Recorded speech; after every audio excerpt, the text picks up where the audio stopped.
সালটা 2022। অস্ট্রেলিয়াতে world cup হচ্ছিল, কাভার করেছি। বাংলাদেশের ম্যাচ ছিল অ্যাডিলেটে। এরপর ম্যাচ ছিল ইংল্যান্ডের। আমার মনে আছে ওই ইংল্যান্ডের ম্যাচের আগের দিন অনুশীলন কাভার করছিলাম, মানে ইংল্যান্ডের ব্যাটারদের বোলারদের ব্যাটিং বোলিং দেখছিলাম। তো বেন স্টোকস তখন দলে ছিল এবং মানে সৌভাগ্যক্রমে স্টোকস তখন ব্যাট করছেন। আমি চলে যাচ্ছিলাম কাজ শেষ করে একটা স্টোরি বানিয়ে চলে যাচ্ছিলাম, ভাবলাম যে রেস্ট করি গিয়ে। কিন্তু যখন বেন স্টোকস ব্যাট করছে তখন মনে হলো একটা খেলা দেখি, মানে ব্যাটিংটা দেখি, অনুশীলনটা। তো যখন শুরু করলাম দেখা 5 মিনিট 10 মিনিট আমার উঠতে ইচ্ছে করেনি আসলে। একজন এইরকম তারকা ব্যাট করছেন, যে অ্যাপ্রোচে ব্যাট করছেন, আর উঠতে ইচ্ছে করেনি। আমি টানা আধা ঘন্টা বসেছিলাম। ওই যে আধা ঘন্টা দেখলাম, দেখে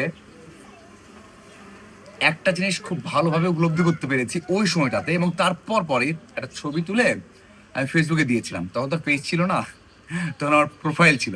সেখানে লিখেছিলাম যে একজন ব্যাটার নেটে আধা ঘন্টা ব্যাট করলো, আমি দেখলাম সেখানে একটা মানে ডিফেন্স নেই। প্রত্যেকটা বলে 4 ছক্কা হাঁকিয়েছেন, একটা বল কাভারে শট করেছেন একেবারেই গ্রাউন্ড শট, সেটা 4 হবে।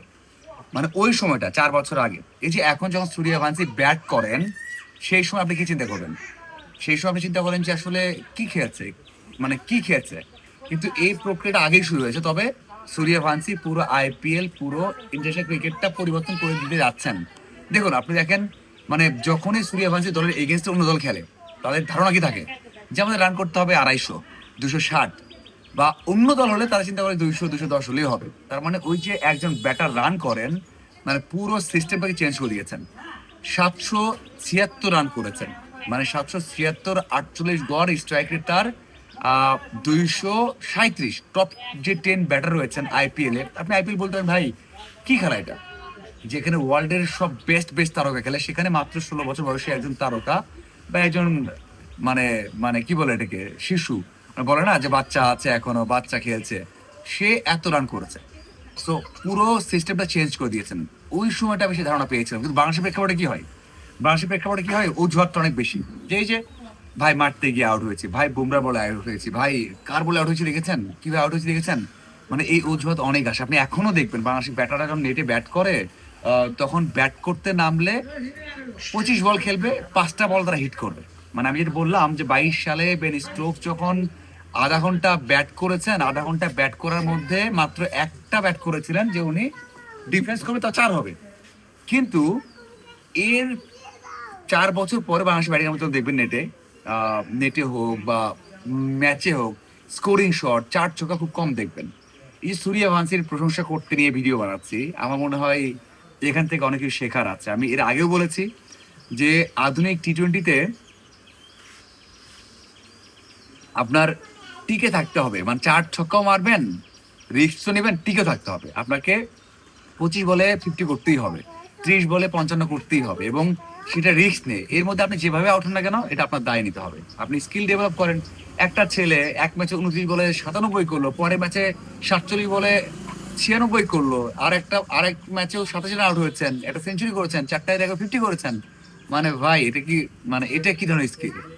আপনি লাগতো না স্টার্কস হোক, হ্যাজেলহুড হোক, বুমরা হোক, ভালো কোনো স্পিনার হোক, নারিন হোক, যেই বোলারই হোক না কেন, প্রথম বলে 6 হাঁকাচ্ছেন। এটা কি স্কিল না? এই স্কিল তো অ্যাচিভ করছেন, স্কিল মারছেন, ছক্কা মারছেন, 4 মারছেন এবং টিকেও থাকছেন।